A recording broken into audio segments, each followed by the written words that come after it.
Hello everybody, myself Sudipta Mukherjee and I'd like to welcome to my YouTube channel. After a long break, I am back with a interesting topic which I was asked to give a deliberation in a regional conference, and it is about apnea in MRI suit. So now, giving anesthesia, we all know it can be very challenging in MRI suit because of multiple reasons. This is not very comfortable for the anesthesiologists because they are situated far away from the patient's head end. All the airway related equipments are not accessible within the MRI suite.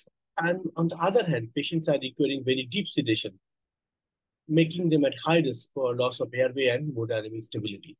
We'll pick up a similar type of case, which probably not very uncommon in MRI suite for people who are working in those genre of anesthesia. So to begin with, it's a 80-year-old gentleman had a right-sided lung mass with superior vena cava syndrome.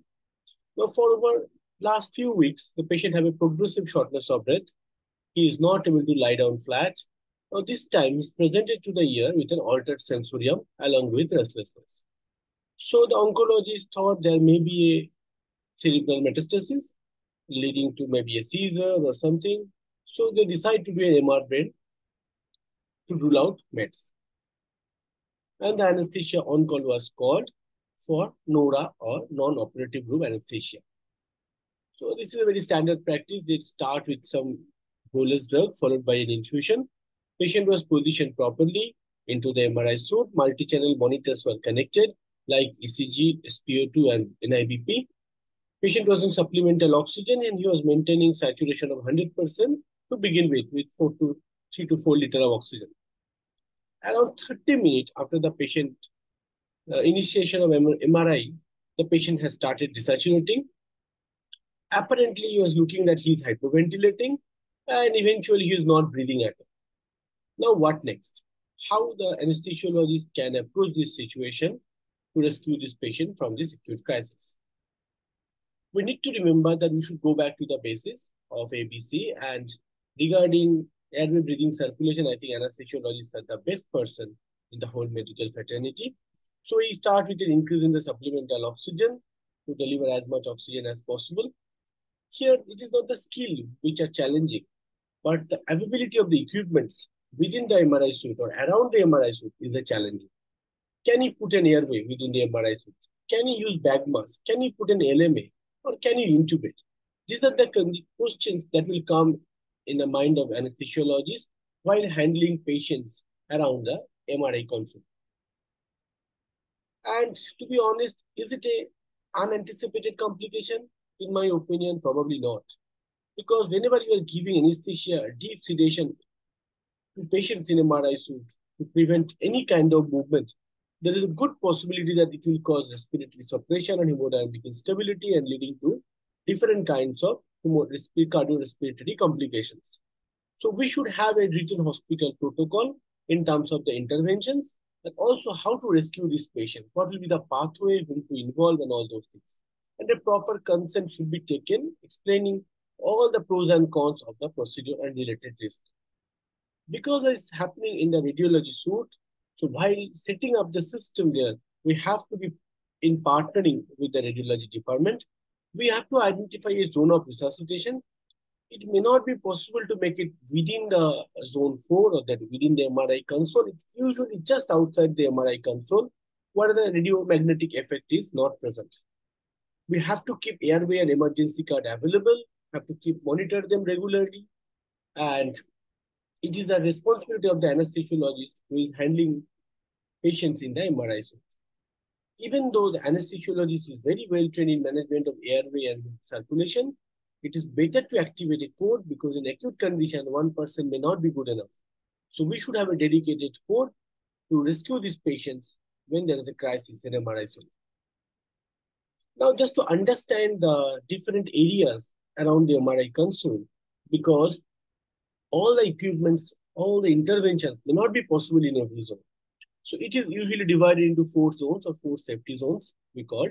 So zone 1, which is freely accessible to the general public, it does not have any magnetic field, so no related hazard. Zone 2, which is between the zone 1 and zone 3, it is under the general supervision of the MR personnel. It includes reception area, dressing room, and MRI screening room. Again, this is outside the MRI magnetic field. Zone 3, it's an access restricted by a physical barrier. The doors should be coded. Only MR personnel or patients are allowed within this. Again, it is also outside the magnetic field, and mostly the MR personnel sit in this area and keep a close observation of the procedure. Now, zone 4, it is located within the magnetic field. It should have access to the zone 3 as a safety measure. Zone 4 is designed so that the walls of the magnetic group contain the 5.5 empty lines or 5 gauge lines of the fringe field of the magnet to have a better safety. Now, whenever there is a crisis, it is a responsibility of the anesthesiologist to lead the management, and he or she need to identify who are at risk. That risk may be related to the staff because of his health condition. Maybe the staff who is actively participating in the resuscitation or rescue may have a pacemaker, or they may have an implanted metallic device, a defibrillator, may have cerebral aneurysm clip, or a hearing aid. So these staff are not compatible to be active part in MRI resuscitation. On the other hand, anesthesiologists have to identify the MR incompatible equipments also. Those things should not be bought within the zone 4, that is within the magnetic field. These are ICU beds, stretcher, crash cart, zone defibrillator, ferromagnetic oxygen tank, fiber optic scope, and radiolaryngoscope. We need to remember that MRI cannot be shut down easily, and the quench is an expensive and potentially dangerous operation when we are applying unplanned in the MRI console. When we visited the MRI console, we have seen this kind of warning which is present on the MRI console outside and inside, and they have clearly mentioned what are the things that should not be taken within the zone 4. It starts from the zone 1 and has been repeated in different area. Sorry. But what is the main gap here? These all are present in English. It has to be present in local language because lot of housekeeping staff, nursing staff, general public who may not be aware about the English literature, English language, and all these signs are accessing there. So for their benefit, for their safety, this need to be mentioned in local language also, which is mostly lacking. There are guidelines, there are international guidelines published in anesthesia regarding the safe provision of anesthesia in magnetic resonance unit. And we need to remember that whenever we are talking about anesthesia in the MRI console, it has to be an anesthesiologist lead system rather than a radiologist lead system, though it is their area. Lot of anesthesiologists during their routine training may not get exposed to the MRI suit related anesthetic challenges. So a targeted adequate training need to be provided to the anesthesiologists who are working there. And it includes understanding of the patient's pathophysiology and also the remote position of the machine and related challenges. Because here the anesthesiologist is situated far away from the patient's bedside. Patient by standard policy usually scan for implants and devices. We need to do the risk-benefit ratio because a significant amount of time patient will be in the MRI console under sedation with a compromised monitoring. I would not say without monitoring, with a compromised monitoring. Like in our patient, we could have done a CT scan to begin with rather than putting this patient who is unable to lie down in the bed for last 2 weeks directly to an MRI. And there should always be a safety checklist in terms of the available equipment and drugs that present in the zone 3 of MRI console. And whenever we are giving anesthesia to this kind of patient who may have a respiratory depression, the risk of sleep apnea should be reviewed. There can be anatomical risk factor like central obesity, can be identified by the girth of the neck, micro or retrognathia, magnillary underdevelopment or pharyngeal encroachment, by tonsillar hypertrophy, large tongue, acromegaly, tumor, or edema. There can be neuromuscular pathology like bulbar palsies, neurological degenerative disorders, or different myopathies. for example, Duchenne dystrophy. And there can be other provoking factors which make the patient more prone to develop sleep apnea, like alcohol, history of sedative drugs, sleep deprivation, increased nasal resistance, and hypothyroidism.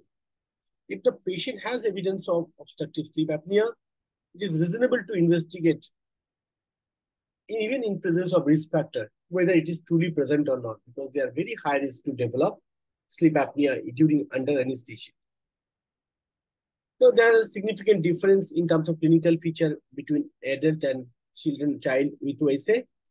Like snoring is intermittent in adult and continuous in children, so it is easy to identify in them.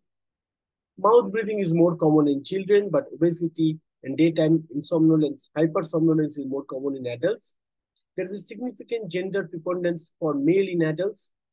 Mostly adult males are present with apnea, while the childs are present with hypopnea or hypoventilation.